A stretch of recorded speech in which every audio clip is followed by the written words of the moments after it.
Oh, and we forgot to mention that I think within 1 kilometer of our hike, I splashed into the creek. Fell into the creek. Yeah, on the way over, because we weren't too sure about this trail, so we crossed it. Looked, there was going to be a few more water crossings, so we figured we'd go to the main used horse trail, and on the way back is when I slid in. Yeah, and the first big crossing where we crossed Whitehorse, we took off our shoes, socks, rolled up pants, made it through. Yeah, because there was no option there. Welcome to the Wilderness Wavelength Podcast.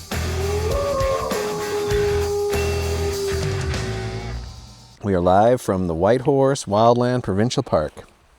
Yeah, it's pretty. Backcountry camping. I'm George. I'm Cristina. My wife, Cristina. We're out here actually for our 12th wedding anniversary. Yeah. We were in Whitehorse for, we're thinking maybe like our 3rd, 4th wedding anniversary maybe. Yeah, I think so. Where we hiked up the Leland Basin there with Tyler. Yeah. Our old pooch. I call that my first mountain.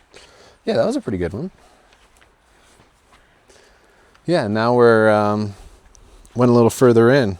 It's sweet because you can, there's a couple backcountry campsites in here. So we walked past Trappers. Yep. Trappers campsite, which kind of on Whitehorse Creek. They got a bear pole there, like a outside toilet. Yeah. And a couple, like 3 little fire pits.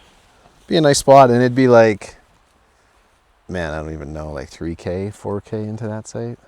Yeah, that one wasn't very far. Yeah.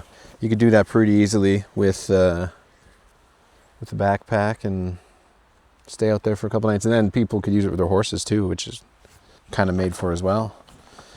And then we went past, we're camped right around the Sawmill campsite area. Yeah. That area's kind of cool too. That one's got the same things, the bear bag hanger, and then your toilet. And then it has a cool little fire pit area. Yeah. We came in yesterday, ran into couple couples. One was going. Seems like this is a pretty regular thing, and it sounds like a sweet hike, but you can start at Whitehorse Creek. Yeah. And you hike up the Fiddle Pass, and then you go all the way and come out at Mayette Hot Springs. Yeah. So you park a truck here and a truck there and do it. I think they're going to do 2 nights. It kind of sounds like it's like 40K-ish. But yeah, 2 nights could be pretty doable. Oh yeah, breaking it up makes it more enjoyable too. And this is our first kind of like backpacking trip in, which sounds weird. I'm like, man, we haven't done any backpacking trips? No. I've been horse trips, quad trips, and then a lot of like just car trips when we were tenting. We would just tent at. Or front country camping. Yeah. Because a lot of the Crown Land camping. Yeah. And then camper van. I still think camper van was like my favorite camping thing. Being able to get into more spaces. I just loved the novelty of it too. It was like a 89 or 88 Dodge B250, I think it was. It was like brown, which had like this old retro brown stripes on it. We did some ranos on it. It was fun. Yeah, it was handy. I got pictures of it towing a trailer with my old Honda 250 quad, which for me was just like nostalgic. It's like, I had that quad forever, towing it with this camper van. This is sweet. And then when you see another person in a camper van, you wave at them, like if it's an old classic one. Yeah, how like bikers wave at each other. They do the hand down the nod. Oh yeah, and you'll get flagged down at campsites if you're staying in campsites. People say, "Whoa, what year is that one? What'd you do to the inside? How's it look? Can we look at that thing?" And then we went motorhome, like bigger, because then we had Casey with the kid. Yeah. And the camper van couldn't work because we couldn't get a rear facing seat there. Yeah, we couldn't get a seat belt attached to the chassis.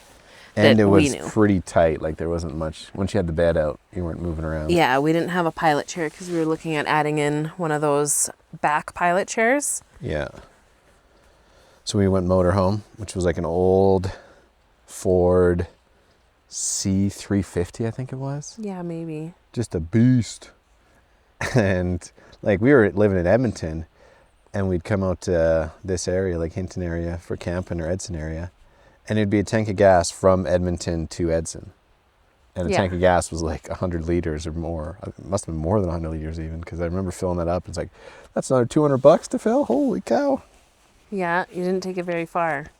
Yes, we used that for a summer, and then sold it to a couple who lived in Jasper. And they said, oh yeah, they just camp at like Whistler and campgrounds around Jasper. So perfect for them. Drive 20K and you're at your spot. Yeah, exactly. And now we got the pull behind trailer, which is nice. Yeah. It's comfortable. We had the smaller one, a little bit more compact. Oh yeah. That had just table on one side that turned into a bed on the other side. And it was nice because you had toilet and fridge on one side and then the sink on the other side. Yeah. It's just if you ever wanted to use the table. Yeah. So now we're using the tow behind trailers, but now we're getting into backpacking. Yeah. Felt like we hauled way too much stuff. Well, and it was a bit of a uneven organizing. You had a 100 liter and I had a 45 liter. 40 liter, yeah. So we were taking a few extra stops. Well, that's the thing too. So coming to where we came into, like we were thinking like probably like 10K or so from the parking lot. Yeah. I mean, we had all day and it took us like 3 hours, stopped for lunch, had some snack breaks. Yeah. No critters yet. Just some prints. Yeah, we saw maybe cougar prints. Yeah, that's what I think. I should get that one little, when we had Dale on from Nature Alive. He recommended this one little book. It's like a small book, pocket size, that's like print identification. Oh, that's cool. Prints of the Rockies or something like that. So yeah, we should get that. Yeah, I'd like to know that a little bit more. Like, I don't know, I know what deer tracks look like. And I think I saw some moose tracks too, in addition to the cougar tracks we saw. Oh, and we saw Andrew Godslave out here. He was looking for harlequin ducks. Never saw any. No, and neither did we. No, we hiked. So today we did, I didn't really look how many Ks we did. I think 10-ish. Yeah. Like 5K up the Harlequin Creek. There's just a horse trail up the creek. So we followed that for 5K. We thought we'd come out of the trees a little sooner. But after like 2.5 hours, we're kind of like, I guess we should turn around and head back and have supper and all that stuff. Yeah. Nice hike though. And we found the Harlequin Falls. Yeah. Oh yeah, those were pretty too. And I saw a bird. It dove into the water and bobbed back up, dove back in. I don't know any birds that do that, but I imagine they do, and it wasn't just struggling to get out of the river. No, that was, some kind of fisher bird. Yeah. Have to look that one up when we get home. This is like a cool park though. Whitehorse Wildland Provincial Park. All kinds of horse trails. I got the thing in front of me here, but 175 kilometers squared protected area provides prime habitat for bighorn sheep, grizzly bears, and harlequin ducks. I didn't see any grizzly bear tracks or anything today either, and we hiked quite a bit. Other special features include rare plants, alpine flowers, marine fossils, limestone caves with bat hibernacula, the Cardinal Divide viewpoint, the Fiddle Pass route to Mayat Hot Springs. Day hikers, backpackers, and horseback riders seek a true wilderness experience, can explore picturesque waterfalls, and view breathtaking Rocky Mountain vistas. Yep. Because that's the other thing here too. There's the other falls that are the Whitehorse Creek Falls. Yeah. Which, a little further down the trail for us, it looks like probably be another 5K or so. But we could go to the Whitehorse Creek Falls as well. Yeah, that's not bad though. We were up to Cardinal Divide last weekend too, so we're getting our full exploration of this area. Yeah, well, there's always a lot to explore in a lot of different areas. We had Kiddo with us last time, and I think we went 500 meters in, and then he said, nope. Yeah, it was kind of soggy, haily. Yeah. We were about to go out and start our journey, and then not golf ball size, but big hail started coming down, so we ran back into the truck. Yeah. It says Whitehorse Wildland Park is home to many species of wildlife, including elk, moose, mule deer, bighorn sheep, grizzly bear, wolves, cougars, hoary marmot, and pika. We thought we might see a pika today where we stopped for lunch. Yeah, because it was at Rockside, kind of base of the scree section. Big side of a mountain there, but... I did hear something, and we thought it was a bird at first, but it sounded like it's coming from the rock, so I bet you that was the pika. What's it say here? The park also provides breeding habitat for harlequin ducks dependent on fast-flowing mountain streams for nesting and rearing their young. The park is home to 128 bird species and more than 270 plant species. Cool. Oh, and it says fossil impressions from prehistoric sea life can be found embedded in the tops of mountains. Oh, that's cool. Please be aware that removal of such fossils is strictly prohibited under the Provincial Parks Act. Yeah. Few rules out here, but there's like hunting is permitted in Whitehorse Wildland Park during open seasons. Hunters must hold a valid permit subject to Alberta hunting regulations. So it's pretty cool. It's a nice area. Oh yeah, we have such a nice view where we're at to get to see a few mountaintops. I used to come out here all the time with my parents going horseback riding, and we go like down the Drummond Trail, and then we have been in here. I feel like I've went up this trail too on horses, but it would have been a long time ago. And then up the Fiddle Pass there too. We never like rode horses. I don't know if you're allowed to ride horses all the way to Mayette. Oh yeah. Not sure what that rule is. I don't know if it says it in here, but we just rode up like kind of a day trip from Whitehorse up the Fiddle Pass a bit. Yeah, I imagine you get to see quite a bit riding horses in here, and that's probably one of the beauties why people love doing it. Yeah. You can get so far on your horse, do a little day trip, and then go back to your campsite there. And then we were trying to figure out what else we would need to bring for if we're now backpack campers. We need, I would get a pillow. I would say, I'll just use a jacket, because I always use a jacket. But this morning I woke up, I'm like, all this talk of inflatable pillow talk. I'm like, that would have been that would have been nice. I know, I figured I could use my clothes square that I pack everything in, but that's just hard as a rock, so that didn't work. But, yeah, we had the pads. They're okay. Mine deflated by morning, so we got to figure that out. Oh, yeah. And then we brought up a bunch of freeze-dried meals. Yeah. Let me grab those, because we could, we'll do some cooking, and we could do a review after on some freeze-dried meals. Oh, yeah. That'd be good. We just went to the local Maximum Outfitters and picked up some, and then we got some from Roots and Shoots. Dylan from Roots and Shoots gave us some. Yeah, at Wild Mountain. Yeah, he was set up there too. Yeah, and he's got some stuff in town and stores in Hinton, and I don't know if I've ever really tried this stuff before. The freeze-dried meals? Yeah. Yeah. Because we brought out deer steak last night and ate that. Yeah. And dried potatoes. Yeah, those are pretty good though. Yeah. Yeah. I know, that's why I'm thinking if that is a indication of what most freeze-dried meals taste like, then cool.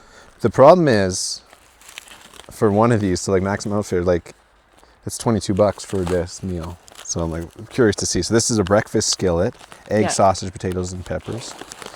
Ooh, loaded baked mashed potatoes, another one of these. That might be good. We got some butter. That was a good idea. Roots and Shoots, shout out to Dylan. This is gourmet chicken Alfredo. Nice. I'm gonna try this one out tonight for sure. Open pouch, Termark, add 3/4 cup of boiling water, stir well, and zip pouch closed. Let stand for 10 minutes. Stir again, enjoy. So all we gotta do is boil some water. Yeah. Yeah, they make them so easy.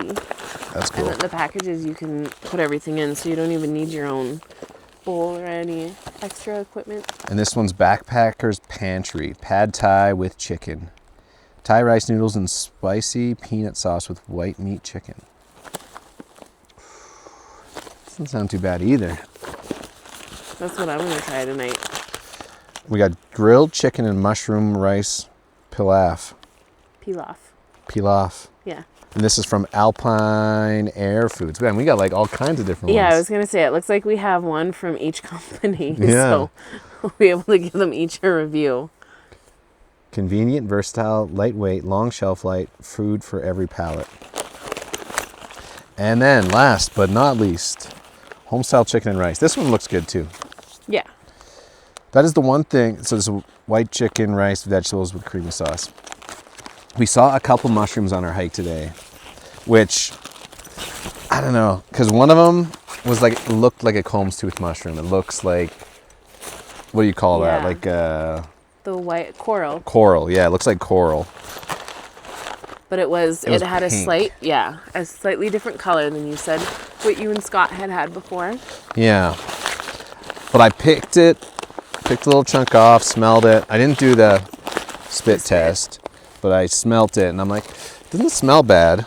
I wanted to use my instincts and say, so that'd be something. You get these like freeze-dried meals and then you add some wild herbs and mushrooms. Yeah, once you know the area and know what grows here and what you can eat, absolutely. Your foraging tip of the week this week? My foraging tip? Strawberry. Yeah. Strawberry. You're able to spot strawberries pretty good. The whole hike up, I said, by the way, you're going to hear me say strawberry the entire time. Yeah. Every time I see one. Strawberry. Yeah, those are easy to spot for me. Yeah. Yeah, quite a few all over the place too. Like every trail we go down, it's like, hey, the strawberries here, strawberries here. Is that an invasive plant? I don't know. I want to say it's not good for horse feed because I feel like your mom doesn't want the horses. Strawberries in there? Yeah. Eating on strawberry plants. Don't quote me on that though. I don't know. Yeah, we're not experts by any means. And also it like, I don't know, it just seems weird that this is like our first real like backpacking trip when I'm like, I don't know. We're still camping every weekend, but we're doing it more like campsites. Yeah, and a little bit more comfortable. Yeah, having the trailer around, whereas this, the nice part about this is like there's no one else around. Yeah. You know? We didn't see anyone today. No one today. Yeah, we saw our 5 people yesterday.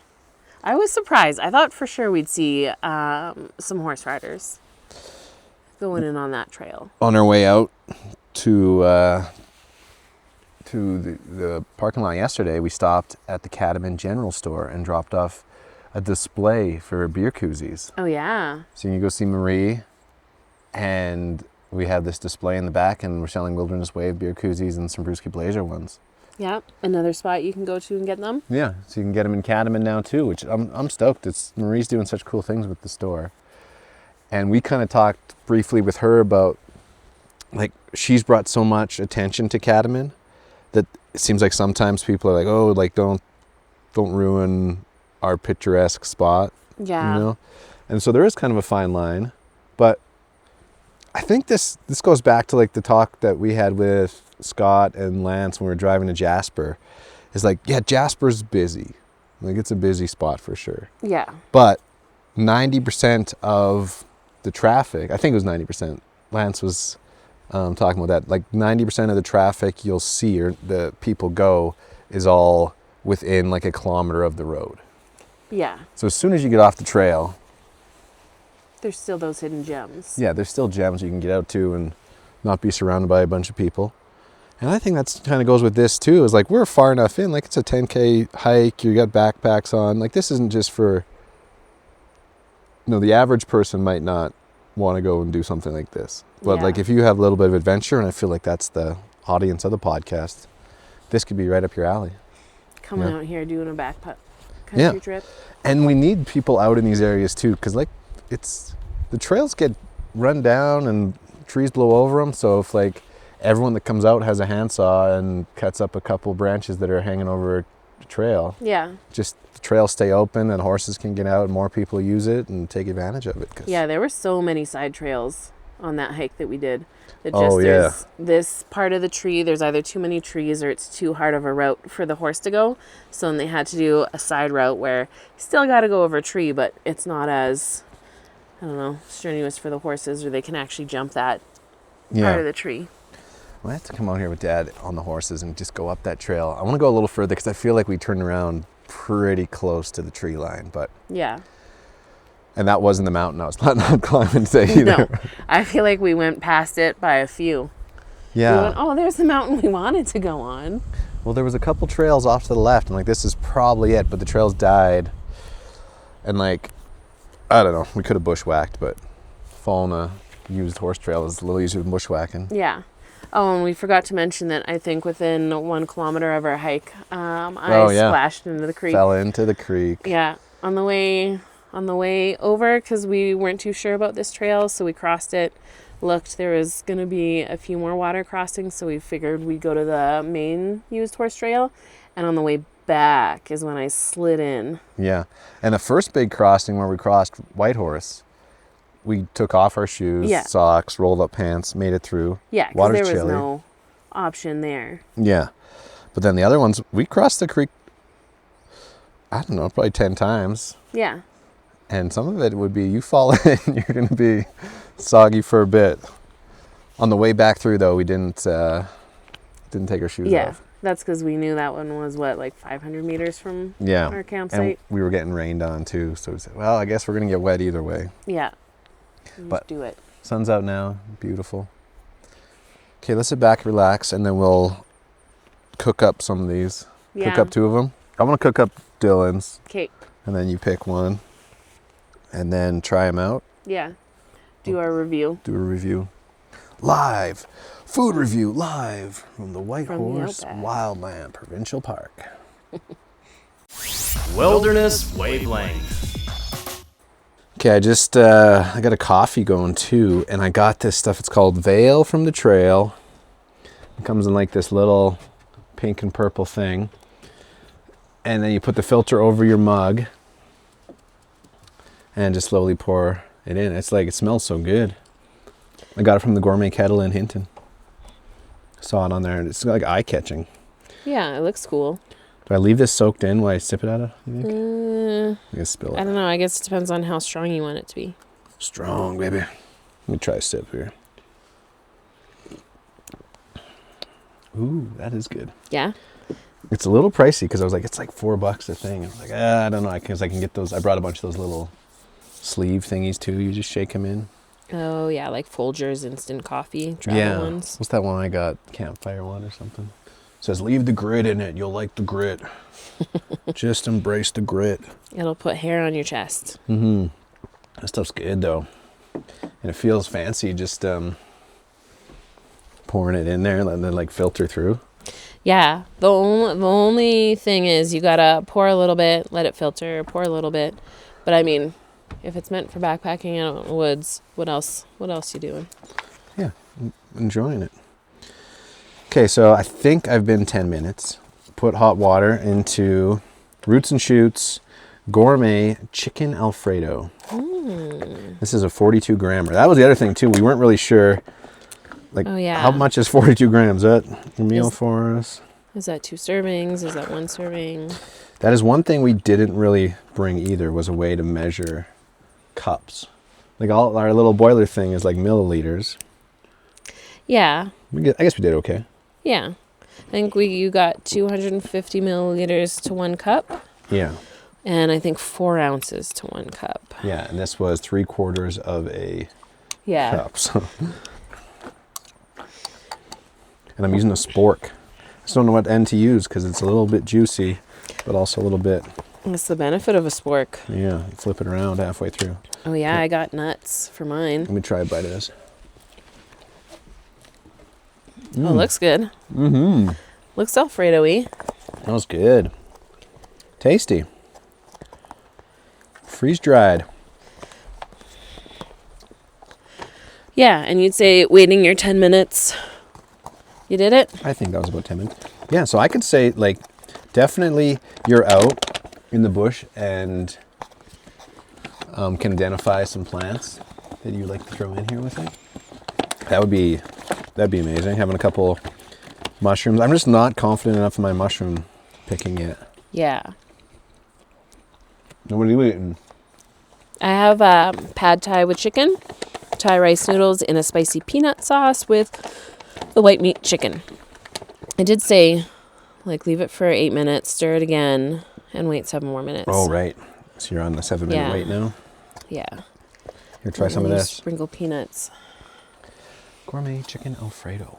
Looks good. It smells delicious, I know you said.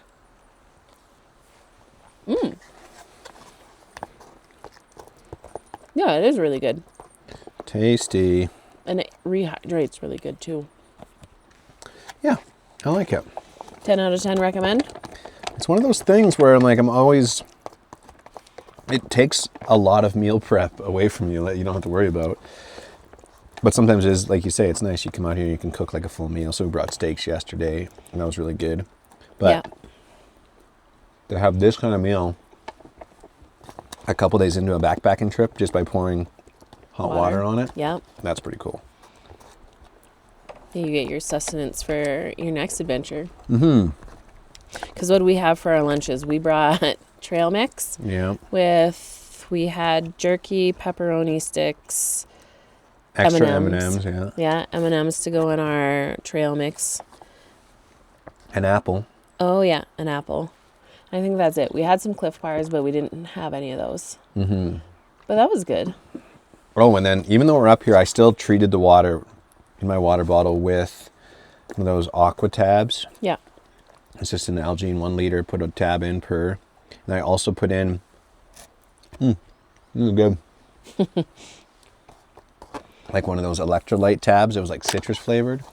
So give us electrolytes, but then also, like, it was fine. Yeah. Because I sometimes hear that the aqua tabs or whatever can leave a little bit of a taste you might not like. The aftertaste. Yeah.